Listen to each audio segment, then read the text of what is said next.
Good morning to all of you for tuning in with us. I'm Dr. Jason Bolton, Vice President of Community Partnerships and Admissions for the Help Group, and I will be moderating today's webcast called Affirming Therapeutic Support for LGBTQ plus Youth and Adults. Since August of 2020, we have offered a series of webcasts that have covered a myriad of topics, including distance learning during the closure of school, how parents can help their students at home, social skills, the mental health impact of the pandemic on our youth, the benefits of psychotherapy for autistic individuals, the intersection between autism spectrum disorder and LGBTQIA+, and more. You can actually find each of those webcasts, as well as some virtual open houses that we've done for our schools, on our website at www.thehelpgroup.org/webcasts. For almost 50 years, the Help Group has prided itself in creating new programs responsive to emerging needs within the communities that we serve. In recent years alone, we have launched a new school for students with learning disabilities or autism who are interested in science, engineering, technology, and math, a coaching program for young adults who need support and guidance to enter college or the workforce, a prevention and aftercare program to ameliorate child maltreatment in Los Angeles, and an early detection program for adolescents and young adults experiencing concerning psychiatric symptoms designed to prevent their escalation into a fully diagnosable disorder. A few years ago, the Help Group recognized a trend of young people presenting to our programs with autism spectrum disorder who are also identifying as LGBTQ+. Consistent with our mission, we mobilized to create programming that would meet the unique needs of this population, as well as the needs of neurotypical young people in the LGBTQ+ community with affirming care. Out of that work, our Kaleidoscope program was born. Including a significant presence at this weekend's WeHo Pride Parade, it was quickly obvious that these services were needed in our community. In that same spirit of responsiveness, recognizing the overall increasing mental health needs in our communities and the difficulties many are experiencing in accessing needed services, the Help Group has recently opened the Lumina Counseling Center. Lumina offers health insurance funded and private pay individual, group, couples, and family therapy, and psychoeducational evaluations and diagnostic assessments. Our goal is to meet our clients where they are and build a strong, trusting, and compassionate therapeutic alliance with those seeking our support.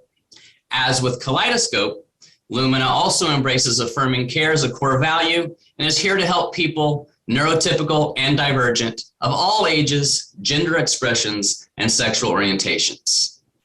We will be providing contact information about Kaleidoscope and Lumina in the chat and at other times throughout this presentation. With that, I would like to tell you about today's speakers, Dr. Sarah Bruce and Jocelyn Valle, who will lead us in this important discussion about affirming therapeutic support for LGBTQ+ youth and young adults. Dr. Sarah Bruce is currently serving as a postdoctoral fellow specializing in working with individuals on the autism spectrum at the Help Group. She earned her master's degree and doctorate in clinical psychology from the PGSP Stanford PsyD Consortium and a BA in psychology from Cal State University, Northridge. Dr. Bruce developed expertise in the treatment and assessment of individuals on the autism spectrum at the Stanford University School of Medicine, Department of Child and Adolescent Psychiatry. She also sought out training experiences that supported her clinical interests, including child and adolescent populations, young adult adjustment, family systems, and concerns related to LGBTQ+ identities at various community health centers in the Bay Area. Dr. Bruce completed her clinical internship at Asian Americans for Community Involvement, where she developed the agency's first clinical program for LGBTQ+ youth. Dr. Bruce is a proud gay psychologist and brings an affirming lens and empathy derived from her lived experience as a member of the LGBTQ+ community to all aspects of her clinical work. Dr. Jocelyn Valle earned her BA in psychology from Arizona State University, where she took a great interest in gender and women's studies. She sought to continue focusing on this concentration by attending one of the nation's first graduate psychology specializations in LGBTQ Affirmative Psychology at Antioch University. She completed her master's thesis by authoring a literature review on the prevalence of eating disorders within the LGBT community.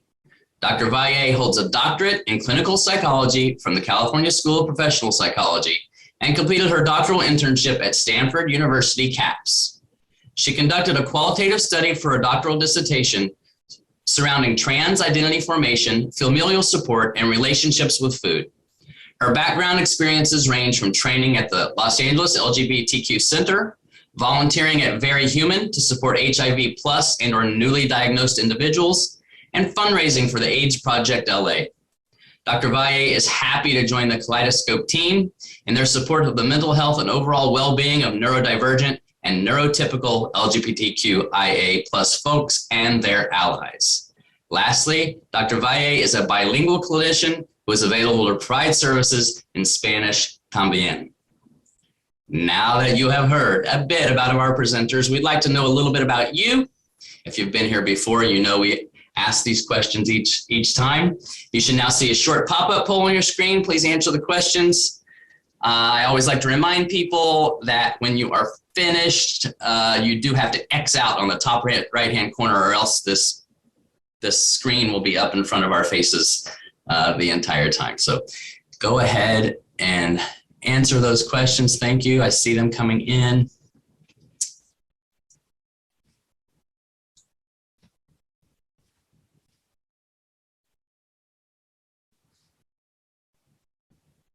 And they are rapidly coming in. I'll be able to tell us how we land here in a second.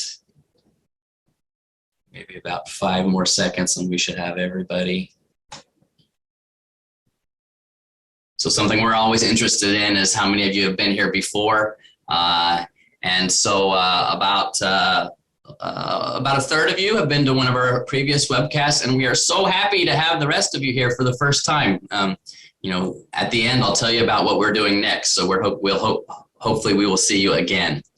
The second question is, are you a parent, a teacher, a mental health provider? Today we have about half of our audience as mental health providers, and we have a good number of parents as well. Number 3, there are certainly more options to answer this than 4, and we forced you to put yourselves in A, B, C, D, or E here. I am LGBTQ. That's about a quarter of our audience. A child is about 20% of our audience, and we have, which I love to see, almost half of our audience are allies. I am familiar with the concept of affirming care. We have a few people who are very familiar, and the rest of you are between somewhat and very anxious to hear more today. So thank you for doing that poll. Don't forget to X out as I'm doing right now. And now you'll be able to see us again. Okay, we're honored that you have chosen to spend another hour with us. For those of you joining us for the first time, which is a good number of you, let me tell you a little bit about the help group. Among other social and mental health services serving the entirety of LA County, including outpatient mental health services and intensive family intervention programs, Kaleidoscope and Lumina, the help group operates 14 non-public schools in LA County for students with autism spectrum disorders, learning disabilities, ADHD, developmental delays, and emotional challenges. And we contract with more than 80 LEAs, that's school districts or charter schools or acting as school districts, to provide special education and related services to more than 1,150 students. During this presentation, you may use the chat function. Some of you have already discovered that, as I see the chat is moving over there. So you may use the chat function to present questions that you would like the panelists to address. At the end, we will have a Q&A section, and we will attempt to answer as many of those questions as we can. From experience, we know that we will not get to everyone's, and so we will send a follow-up email to registrants if there are a number of questions that we weren't able to get to that are compelling, and we will do that when we also post this webcast to the website. I am going to take a breath, and now I can have the great pleasure of introducing our first speaker to kick us off this morning. Thank you very much, Dr. Sarah Bruce.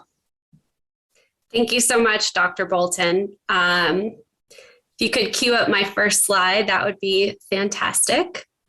There, perfect. So happy Pride Month to everyone, and thank you so much for joining us to discuss strategies for providing affirming therapeutic support to LGBTQ plus youth and young adults. For those who do not know, LGBTQ plus stands for lesbian, gay, bisexual, transgender, queer questioning, and plus, which encompasses a variety of other sexual orientations and gender identities. My name is Dr. Sarah Bruce, and my pronouns are she, her, hers. I will start off our presentation by discussing why affirming therapeutic support is crucially important for LGBTQ plus youth and young adults at this time, and how providing affirming support drives positive mental health outcomes and overall well-being in this population. Dr. Valle will then review the history and core components of LGBTQ plus affirmative psychology and share important clinical points to keep in mind when providing affirming therapeutic support to LGBTQ plus youth and young adults. Finally, we'll conclude with a brief question and answer session. Next. Before we dive into the content of our talk today, we want to inform you about the language we plan to use in this presentation. Dr. Valle and I try our best to stay up to date on the most affirming language for referring to LGBTQ plus and all other individuals. However, we also recognize that the language landscape is constantly evolving, and we want you to know that we mean no offense in anything we say. In order to understand the current critical need for affirming mental health support for LGBTQ plus youth and young adults, let's first review some relevant LGBTQ plus history. LGBTQ plus people have always existed, though the right of LGBTQ plus people in the United States to be who they are has its roots in the very recent past. In 1969, queer and gender diverse activists protested for 6 days after police raided a gay bar and physically assaulted several patrons in what would later become known as the Stonewall Rebellion. The Stonewall Rebellion gave birth to the gay liberation movement, which in turn allowed community activists to successfully advocate for the removal of homosexuality from the Diagnostic and Statistical Manual of Mental Disorders, also known as the DSM, in 1973. In other words, at that time, it was considered a mental health disorder to be gay, like schizophrenia, like all of the other mental disorders in that book. At the same time, same-sex couples could be arrested for engaging in sexual activity in the state of California just after Nixon's Watergate scandal came to light, and just 4 years before the first Star Wars movie came out. That was extremely recent. The categorization of homosexuality as well as gender diverse identities as forms of pathological deviance has led to a valid sense of fear and distrust of the mental health care system among many in the LGBTQ plus community. On a broader scale, society's longstanding history of prejudicial attitudes and discrimination against LGBTQ plus people continues to have lasting and devastating impacts on the mental health of LGBTQ plus youth and young adults in the present. LGBTQ plus youth today are losing access to vital mental health lifelines, including gender-affirming medical care and school settings in which they can safely disclose their sexual orientation and/or gender identity. I have personally observed that many of my LGBTQ plus clients are currently reporting increased depression, anxiety, suicidality, and other mental health symptoms in response to the current political climate. I will never forget watching one of my transgender young adult clients weep uncontrollably for nearly our entire hour-long session, shortly after the governor of Texas called on citizens to report parents of transgender youth to Child Protective Services for seeking life-saving gender-affirming care for their kids. She expressed overwhelming feelings of disbelief, fear, grief, and helplessness. And although the directive in Texas did not directly impact her own ability to access gender-affirming care, the acute emotional distress and ongoing trauma she experienced related to this event caused a significant increase in her depressive symptoms that took weeks to subside. Several of the participants in Kaleidoscope's group for parents of LGBTQIA+ autistic youth, which I run, have also expressed significant distress and profound hopelessness in response to the disorienting experience of LGBTQ+ rights and social progress sliding backwards. Luckily, providing affirmative support to LGBTQ+ youth, young adults, and their families in these challenging times can make a difference. Today, we will discuss LGBTQ+ affirmative psychology, which views LGBTQ+ identities and relationships through a positive lens and addresses the negative impacts of homophobia, transphobia, and other harmful experiences common among LGBTQ+ people. LGBTQ+ affirmative psychology can help improve the mental health of LGBTQ+ youth and young adults, as well as their families. Dr. Valle will share more about this modality with us shortly. As previously mentioned, June is Pride Month, a time to celebrate the bravery of queer and gender diverse activists during the Stonewall Rebellion and the resilience of LGBTQ+ people. We hope you will use the information you learned today to foster strength and resilience among the LGBTQ+ youth and young adults you interact with. According to the Trevor Project 2019 brief survey, youth who reported having at least one accepting adult in their life were 40% less likely to attempt suicide. You have the potential to be that one affirming person in the life of an LGBTQ+ youth or young adult, and you can help them secure a bright future. As we move along in this presentation, please keep in mind that LGBTQIA+ identities are not disorders. Rather, these identities represent a normal, healthy, and valid variance in human experience that must be honored, valued, and celebrated. Next slide. LGBTQ+ youth and young adults experience depression, anxiety, suicidality, eating disorders, and substance misuse at higher rates than their straight cisgender peers. For those who are not familiar with the term cisgender, this means that a person's gender identity matches their sex assigned at birth. For example, a person who is assigned female at birth and identifies as a woman is cisgender. It is important to recognize that the mental health symptoms experienced by LGBTQ+ youth and young adults are not a result of having an LGBTQ+ identity, but rather result from external circumstances. These circumstances may include marginalization, discrimination, and rejection from society, as well as family, cultural, and peer groups. LGBTQ+ youth and young adults may also experience trauma, including bullying, isolation, and physical threats and assault on a daily basis over an extended period of time, leading to distress and poorer psychological health among these individuals. In addition, some LGBTQ+ youth are subjected to conversion therapy, or the use of harmful and dangerous pseudo-therapeutic attempts to change a person's sexual orientation or gender identity, which can lead to or exacerbate depression, anxiety, suicidal behavior, and substance misuse. LGBTQ+ mental health is further damaged by a deficiency of accurate and positive representations of queer people, especially queer people of color and queer people with disabilities in the media.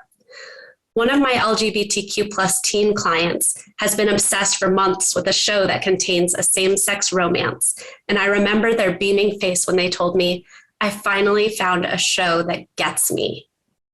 Just last week, they entered my office and reported that they felt anxious and depressed because Disney had abruptly canceled the show.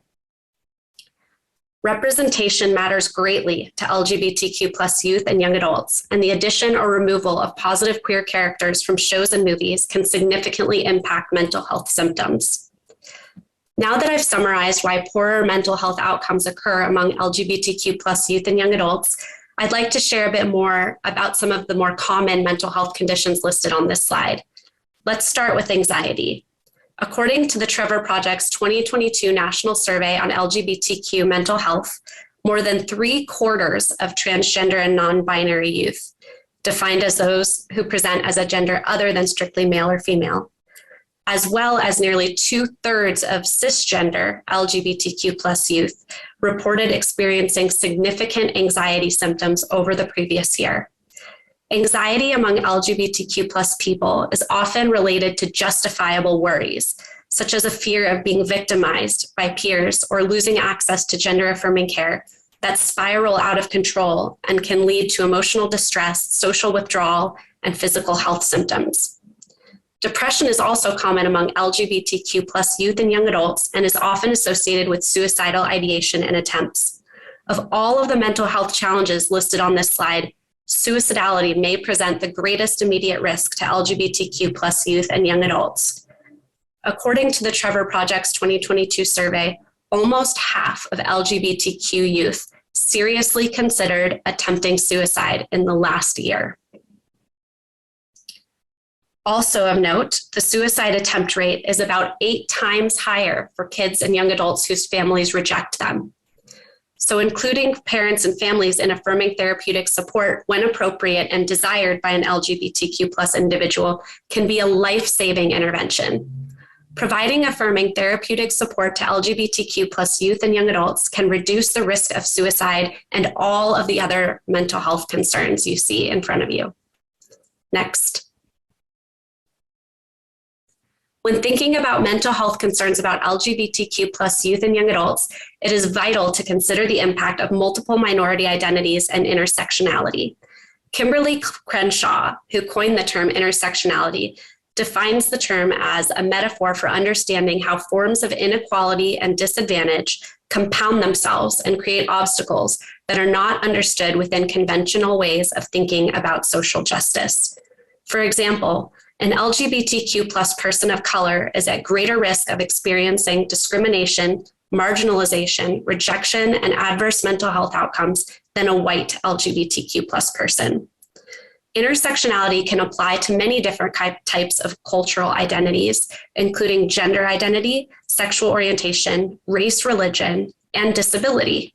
For example, LGBTQ plus identities occur at a significantly higher rate among autistic people than non-autistic people.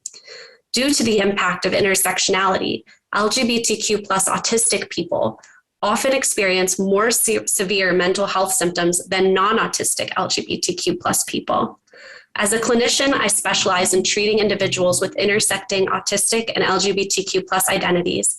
And if you would like to learn more about this unique intersection, please check out the previous webcast I presented with my colleague, Dr. Lori Stevens, on the Help Group website. In addition to intersecting identities, it is vital to understand the role of minority stress in increasing mental health symptoms. Minority stress is defined as stigma, prejudice, rejection, and internalized shame resulting from interactions with the larger social environment. And minority stress, in turn, leads to mental health symptoms. People with intersecting minority identities typically experience greater minority stress, mental health symptoms, physical health symptoms, and isolation than those with solely one minority identity. Next. Engaging in affirming behaviors, including overt demonstrations of respect, support, advocacy, and affection, may mitigate the impact of minority stress and lead to greater self-confidence, less isolation, hope, and improved psychological health among LGBTQ plus youth and young adults. Dr. Valle will now tell us more about what LGBTQ affirmative psychology is and how we can use strategies derived from this modality to support LGBTQ plus youth and young adults. Thank you, Dr. Bruce. All right, I am mindful that this is only a 1-hour webcast, so please note that this is going to be a very general and brief overview. Okay, so historians have documented the various queer affirmative trailblazers within the gay rights movement, which spanned approximately from 1969 through the mid-1980s. Most notably, Don Clark's Loving Someone Gay from 1972 laid some great foundational work. And the term gay affirmative therapy was coined by Alan K. Malian in 1982, which, fun fact, is also one of the founding fathers of Division 44 from APA, which is very much focused on LGBT affirmative psychology. So if you are interested, check out Division 44. So going back to it, his approach involved affirming the sexual identities of his clients rather than trying to convert them to heterosexuality. And for the most part, we view the 70s to about the early 90s as the first wave, if you will. As for the most part, it focused on sexual orientation, and more specifically on gay individuals, with the notion that gay people were born gay and have gay potential to self-actualize. But over the years, as you could imagine, the term gay affirmative therapy has taken different variations to ensure inclusivity. For example, you may hear it being referenced as LGBT psychology or LGBTQIA plus affirmative therapy, or a combination of the two. You might even hear some folks, like myself today, referencing it as queer affirmative therapy, more of an umbrella term. But terminology aside, at its very core, the theory celebrates diversity by affirming the lives and experiences of LGBTQ plus people, while providing a set of guidelines for treating LGBTQ plus folks in a culturally sensitive manner, by recognizing the negative impact of heteronormativity, which is based on the attitude that heterosexuality is the only normal and natural expression of sexuality. And so this belief therefore discriminates against those who deviate from its norm, which can be harmful to not only LGBTQ plus people, but to everybody in our society.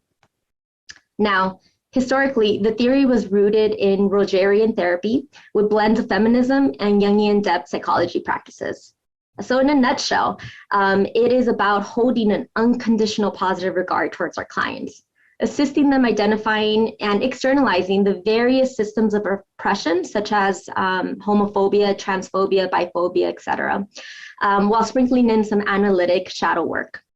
Truthfully, the theory is ever evolving, and that's my favorite part about it, because it's important to note LGBTQ plus affirmative therapy is not necessarily an independent practice. The theory itself is seen as a lens to enhance treatment. And so if you are watching this webcast and you are, let's say, a DBT therapist or an ACT therapist or a play therapist or what have you, I invite you to continue leaning into your school of thought, but find ways to queer it up. And what do I mean by that? For instance, if you are a CBT therapist and you're going over cognitive distortions with your gay male client, maybe, just maybe, ask them how our society's gender binary is potentially informing their current emotional reasoning or labeling of themselves. I remember working one time with an individual who is a gay male client of mine, and we were working on his negative core belief. He thought he was weak, a weak man. And so we unpacked that a little bit further. Is it truly that he is weak, or perhaps was it that growing up, he kept being called sissy by his cis brothers and cis father, and straight brothers and straight father?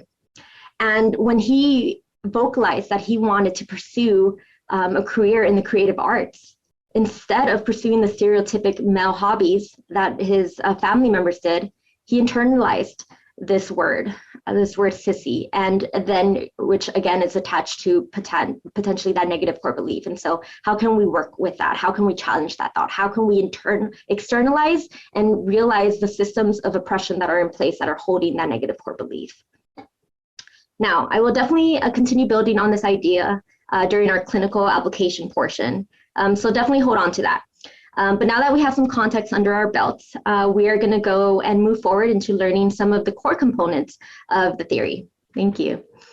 Okay, so despite greater acceptance of gender and sexually diverse folks in our society, harassment and other forms of stigma against LGBTQ plus people still occur in many places. And the therapy room is no exception. Accordingly, the work starts with the clinician. The queer affirmative therapist has to actively challenge their own belief systems, attitudes, and biases that come from heteronormative conditioning, and assess how this may affect their treatment of LGBTQ plus clients. So yes, as the slide says, destigmatizing the LGBTQ plus experience requires the ongoing awareness and unlearning of our internalized heteronormativity and the gender binary, which is a social construct that is pretty much baked into heteronormativity. It tells us that there are only two gender options, either male or female. And so as you become more aware of your own prejudice, only then you can begin challenging your internalized homophobia, biphobia, transphobia, etc. Again, when you start really engaging in this practice of self-reflection, you inherently become more empathetic. And then you can truly start acknowledging what occurs when a queer and or gender diverse child grows up in a cisgender and heteronormative world, and all the negative messaging centered in these systems of oppression. What typically occurs is that it can send a very early message, a false message, may I add, but a very early and strong message that something innate about them is wrong or bad, which quickly becomes internalized within the young queer and or gender diverse child. Next slide, please. Now, experiencing shame is quite common throughout a person's life. We all experience it. Shame can be categorized into either healthy or toxic shame. Healthy shame keeps us balanced out by reminding us that we are essentially limited as humans. And healthy shame can even be seen as constructive, whereas toxic shame can be destructive, because in contrast to healthy shame that visits a person maybe temporarily, toxic shame embodies a person. So it goes from, I did something bad, AKA healthy shame, to I am bad, cue toxic shame. Toxic shame is not necessarily an emotion, but a state of being that is formed by the various layers of shameful events throughout a person's life, whether it was hearing microaggressions or being treated as less than by others. Shaming can start in the family, but continue to be expressed by the community or society at large. Because it enforces, we have to remember, it enforces heteronormative standards, which, by the way, is kind of what's behind all the anti-LGBTQ plus bills that are unfortunately being passed in our nation.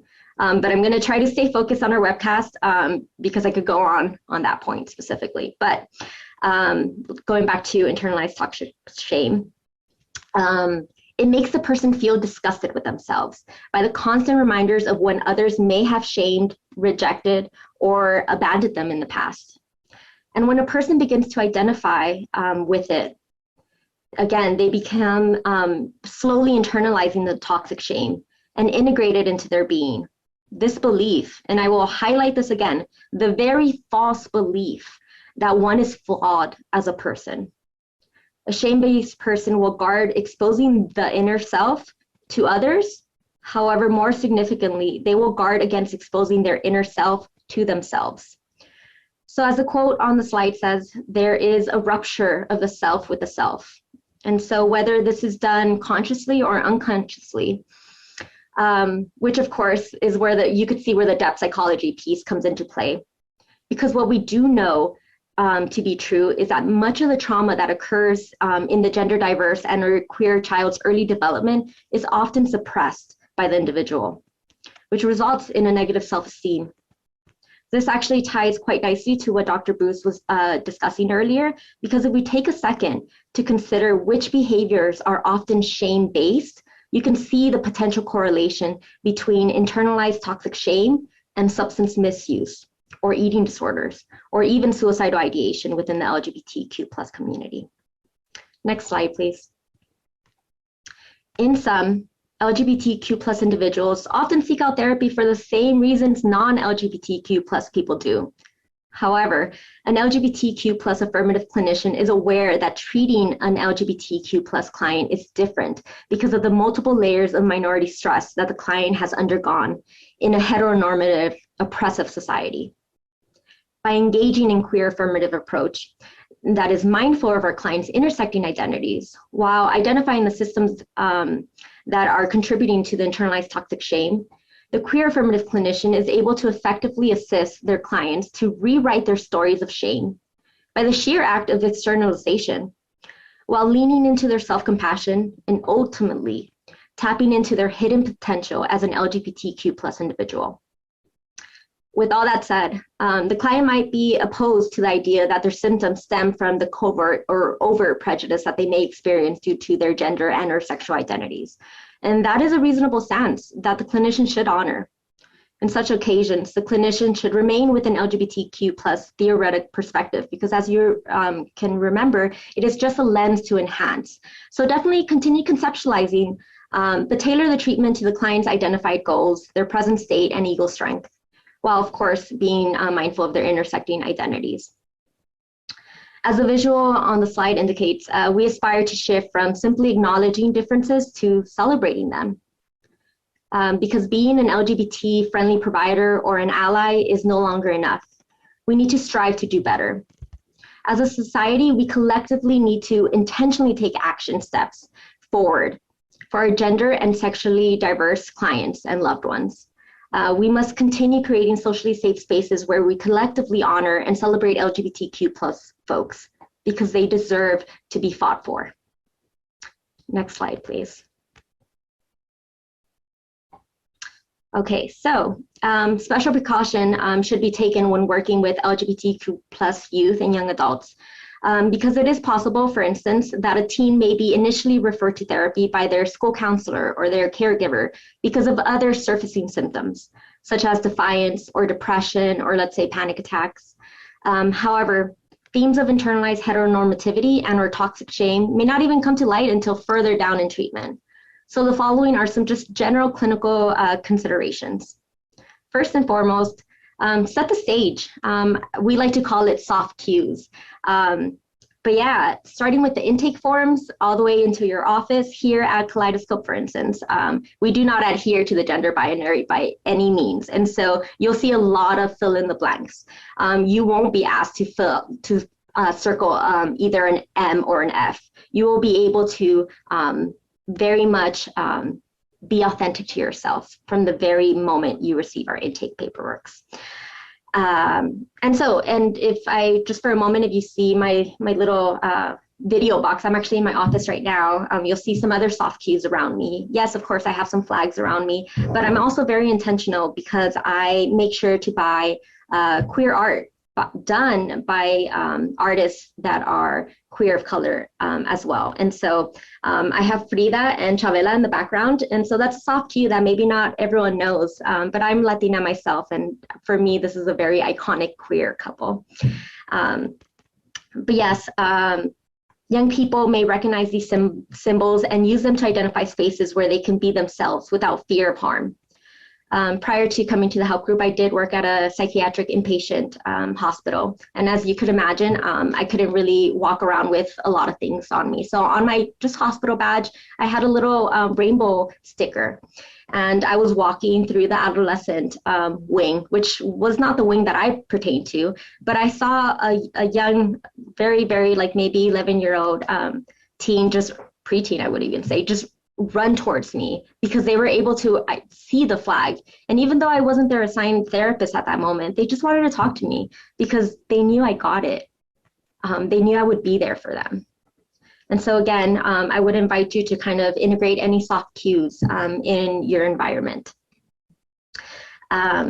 Moving forward, the LGBTQ plus affirmative clinician must understand the importance of being open to explore their own internalized heteronormativity. A great starting tool, you could all Google it, it's free. It's called a privilege check. Usually you could find it as a cisgender privilege check or a straight heterosexual privilege check. I think it's called the invisible knapsack, but it is a great tool, a great starting point, but it's not a one and done job. I've been providing LGBTQ plus affirmative services for about 7 years now, and I'm still peeling back the layers of all the heteronormative messaging and the cisgender messaging that I received personally.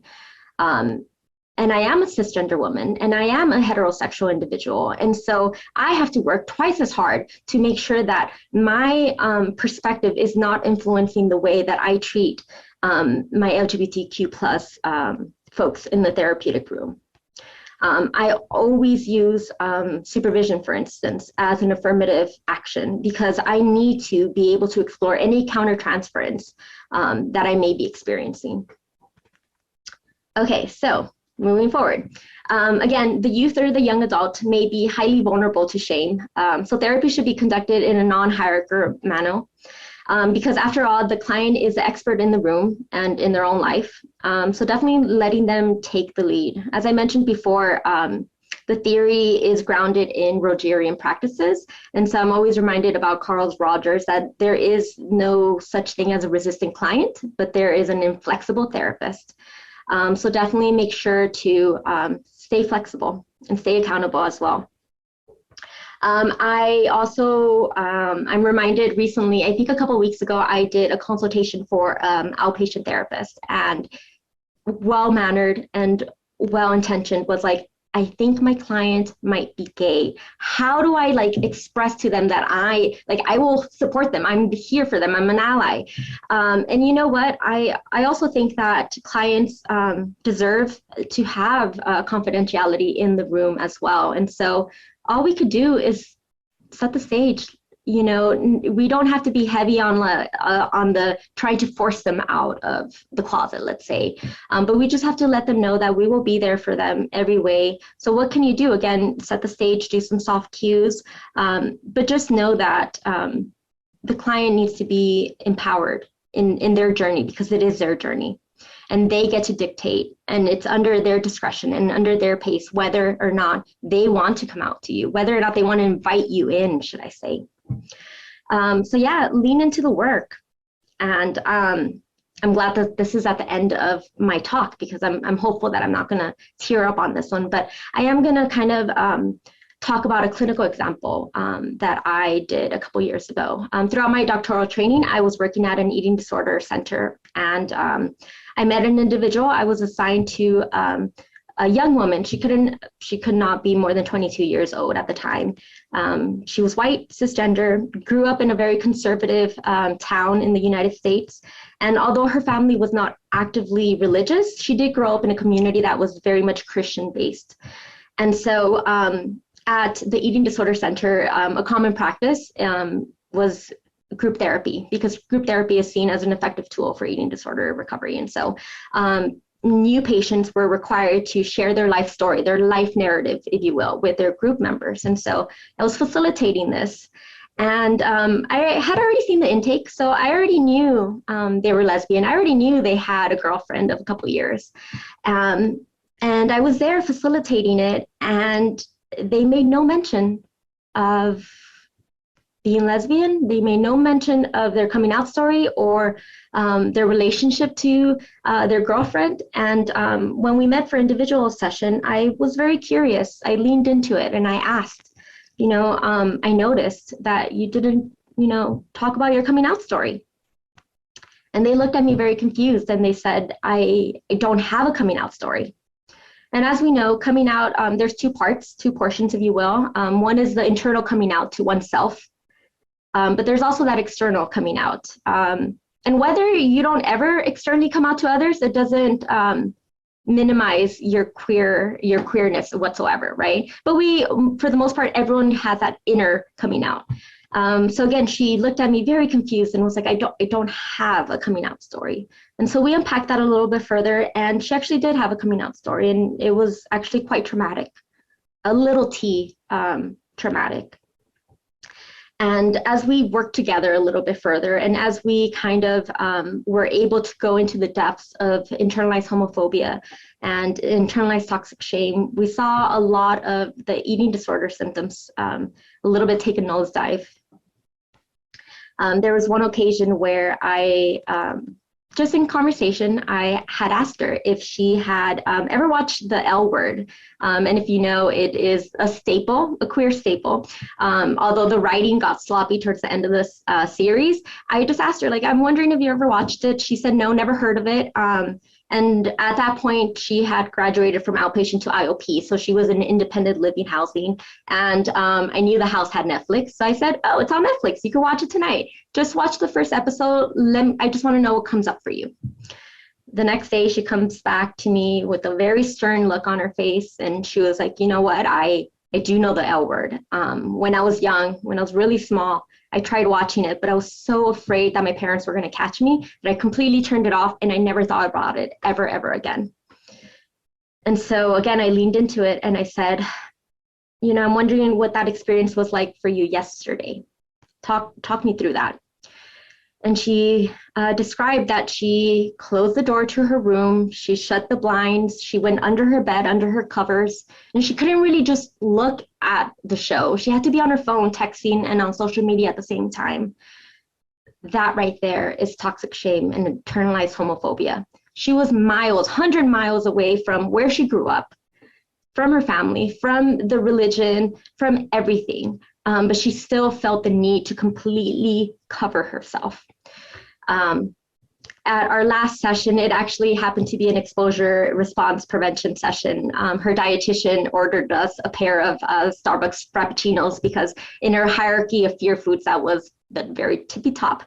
And so we enjoyed those Frappuccinos, and we laughed and we smiled and we looked back at all her progress and everything that she needs to do from that point forward. A part of the fade out plan was identifying LGBTQ plus resources in her local community. And I think it was about like 40 miles away. But she was like, I don't care, I'm gonna do the drive, because she at that point had no queer friends. She only had her one girlfriend. And even then, there's a lot more things happening there, not allowing herself to have physical intimacies with her partner, her girlfriend, her person. And so again, there was a lot of work there that needed to be done. And so she was like, yeah, I want to be involved. I want to have friends. I want to have community. I want to be a dyke on a bike. And I remember that very specifically as we were laughing and sharing the Frappuccino. And I should mention, she was scared of that Frappuccino. Her SUDs, her subjective units of distress, was still at about an 80 or 90. But I'll tell you what, she kept drinking that Frappuccino because she leaned into her fear. Why? Because that shame that was holding her tied to her eating disorder was no longer there. So LGBTQ affirmative psychology is powerful. And maybe not always, it won't always be that clear cut. And that was very much a wrapped up case consultation right now that I just did with all of you. There was a lot of work that was done. And again, I just wanted to highlight that because it is extremely powerful. So again, affirm at every stage. You might meet an individual that is at their beginning stages of their gender journey, maybe in their middle, maybe actually, I typically work with the trans femme and non-binary community. And sometimes those individuals are like, gender dysphoria, who? I don't even know her. And so maybe they're already tapping into their gender euphoria. And maybe we're not necessarily talking about LGBT themes 24/7 in the therapeutic room, but you still have to affirm at every stage.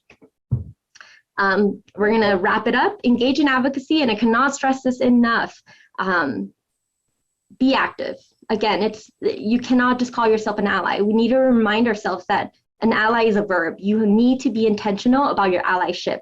Get loud, get angry, send a letter. Here at the help group, we did an advocacy project recently where we had students from the help group, the various campuses, write postcards to senators against the anti-LGBTQ plus bills that are happening throughout our nation.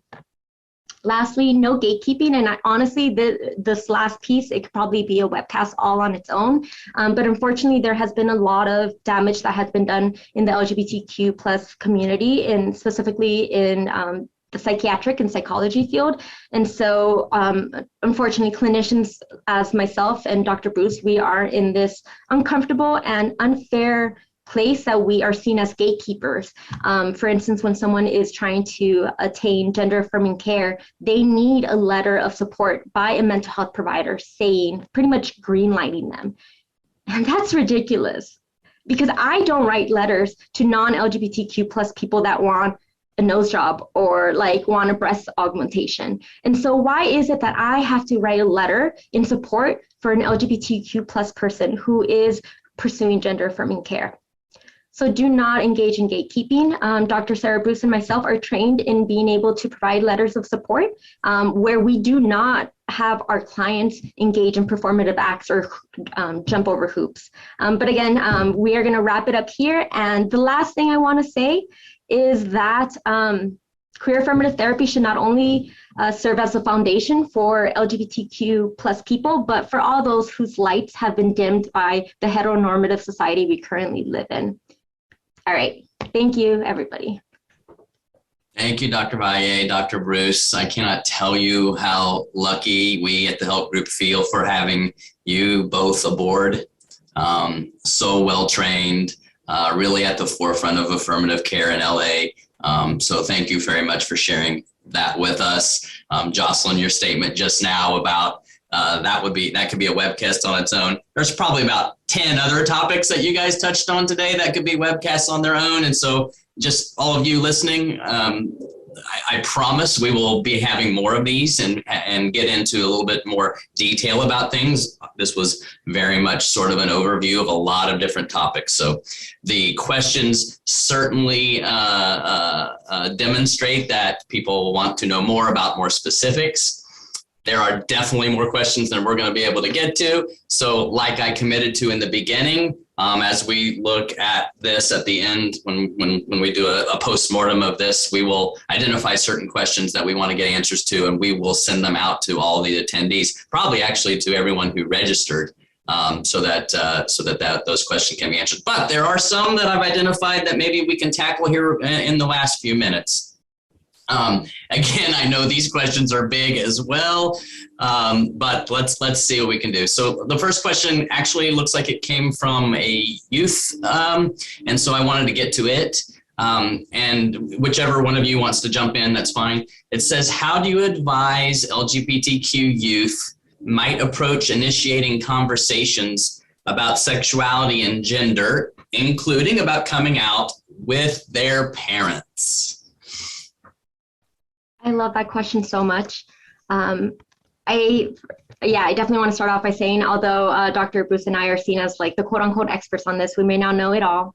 But the first thing that comes up for me is I would like to do a lot of meaning making with this youth. I want them to feel empowered because again, they're coming out, they're inviting people in. And so what does that mean for you to want to invite your parents in? We want to also make sure that they will be safe. Sometimes we always indicate maybe someone that they feel that is a safe enough person that they could try it out with. Sometimes it's always coming out to friends a little bit, maybe an aunt and uncle, and before they go to their parents. So again, it's very much, we want to make sure that we are supporting the youth and that they are feeling empowered in their pace. And again, I think I mentioned this in the talk, but like there are some individuals that for whatever reason, they may never come out to their biologic family, and that does not minimize their queerness. And so I definitely want to let someone know that if you're hearing this, please know that we see you no matter what. Even if you do decide to come out or not come out, know that there is a community, there's a tribe out here that we will love you unconditionally no matter what. And Dr. Bruce, if you have anything to add on for that one. Yeah, the only thing, I think that's a great answer. The only thing that I would think to add for that youth in particular is sometimes my young clients find it helpful to kind of test the waters a little bit. So they might, drop a hint about, a show they're watching with a queer character on it and kind of see like how family members or parents respond to those kind of gentle cues and kind of testing the waters a little bit just so that they can be more prepared when they have a more full discussion and if they choose to have a full disclosure to their parents and families. So, I mean, that's just another thing that came to mind, but I think Dr. Valle covered that one really well. So here's what I'm trying to do since we have limited time. That was from a youth. So I'm going to try to get a question from a family member and from a practitioner. So the next one is from a therapist, it looks like. It says, how can you encourage parents who are struggling with their child's identity to still provide an affirming environment at home? Yeah, that's a great one. I think most of my work here at Kaleidoscope has been working with parents, providing parent education. A lot of times I lean into potential resistance or ambivalence that parents may have, and I honor that. A lot of times parents have to go through what we call a grieving process, that they're losing their cisgender child or they're losing their heterosexual child and what that is. So first I would, besides providing psychoeducation as a clinician, I would suggest for them to have their own therapy, if possible, with a queer affirmative therapist as well, or joining our parent support groups. I'm going to give a small plug here at Kaleidoscope. We do have our parent support groups, and it's really great being able to be in a space where other parents maybe are a little farther ahead in their supportive journey.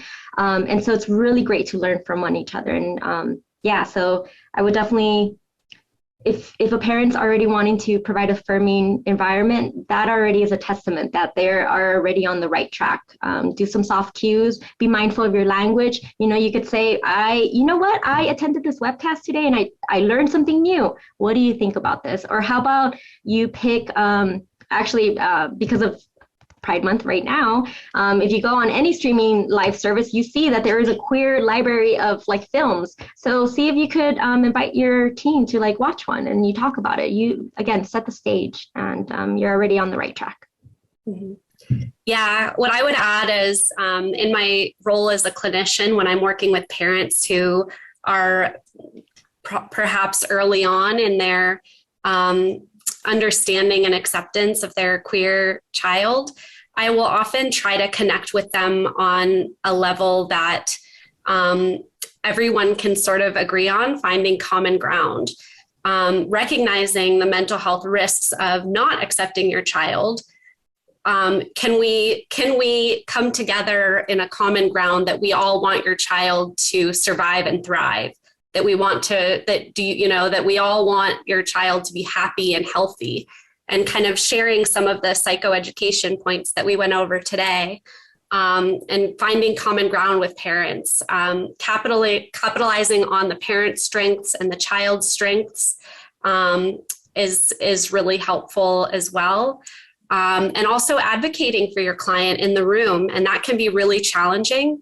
If a client wants you to use their pronouns in front of their parent, then even if it makes the parent uncomfortable sometimes, and you have to really, this is case by case, situation by situation. But there have been times when a parent will not use the child's pronouns, and the child has indicated to me that they would like me to use their pronouns, and I will continue to use the pronouns that the child uses in front of the parent, and it becomes kind of a learning experience. And so that's another way to help parents get on board, and then explaining outside of that session to a parent why using pronouns can be helpful in reducing suicide risk, reducing depression, increasing self-esteem. And so that is also another tool that I might use, is advocating in the therapy room for the client. Okay, I think we have come to an end. We still have so many questions about gatekeeping, about gender fluidity, more about intervention, more about coming out. So there's a lot more questions here, but we're gonna have to cut it off in respect for everyone's time. I can't overvalue the benefit of having you guys with us today, Drs. Bruce and Valle. Thank you again so much. Everyone, just a reminder, this presentation was recorded, and we will let you know when it's available to view and share with your colleagues and friends. And again, you'll find more of our webcasts in that same location. If there are any questions that we're not able to get to today, we will share some of those answers with you in a follow-up email. If you have forgotten all of the contact information we've given you today, you can always just email me and I will get it to the right place. Okay, so it's my first initial last name, jbolton@thehelpgroup.org. So feel free to do that at any time. I want to remind you that Kaleidoscope and Lumina you can reach their website. So it's kaleidoscope.lgbtq.org. Lumina is luminacounseling.la. You can also reach out to Kaleidoscope at 818, forgot the area code, 818-779-5163, and Lumina at 818-779-5100. Our next webcast will be scheduled for the latter part of August. We don't have the date wrapped up yet, but rest assured you will get plenty of emails reminding you when we are on next, and I hope that we can see you all at that time. At the Help Group, we always endeavor to provide the best education to our students and to impart knowledge about what we have learned about best practices to parents, other schools, and communities. I've had several people asking us to come talk today. Please contact me, and we will absolutely talk about how we can get to your organization. You can email us. You can go to our website at www.thehelpgroup.org. You may email our admissions department at admissions@thehelpgroup.org, or give us a call at 877-943-5747. Folks are asking me to put my email address. So as soon as I finish talking, I will, before we hit end, I will put my email address in the chat. Thank you so much for joining us. We appreciate your choosing to spend your valuable time with us today. We at the Help Group are here for you when you need us. Please hold on tight to the ones you love and reach out to those with whom you have lost touch. We need each other now more than ever. Have a great rest of your day and a great summer. See you in August.